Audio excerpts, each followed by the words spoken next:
Quero ver agora tu sai daí, seu safado. Não é bom roubar os outros? Ah, dá em nada. Dá em nada? Deixa eu falar então agora com o patrão. Qual foi do caô? Visão, patrão. Dá o papo. Esse mandadão aqui, ó, sem banho. Teu cu. Cala a porra da boca, rapaz. Ai, mas tu é abusado pra caraca, hein, neguinho? Mas ele é, pô, tô te falando. Meu saco desgovernado. Sai da frente que tô botando. Ô, rapaz, tu sabe com quem tu tá falando? Com o Zurupa. E o Zurupa? O que pergunta é da Michupa. Ah, patrão, eu vou matar esse filho da puta, não. Vai ser hoje mesmo que vai parar nele. Ô, sossega, Cleitinho, porra. Cheio de mar. Caguei. Ô, mandadão, a próxima vez que tu ficar de marrapamento, tu vai perder tua cabeça. Porra, mas a de cima ou a de baixo? Visão, patrão, vou te falar legal. Dá o papo. Quem perdeu agora a cabeça fui eu. Caralho, sem piroca, tu me já como.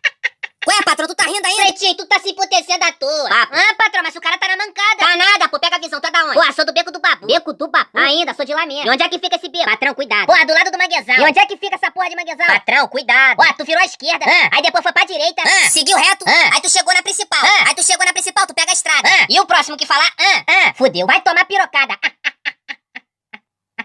Qual é, gente? Ninguém riu, não? Cleitinho, fala, mata.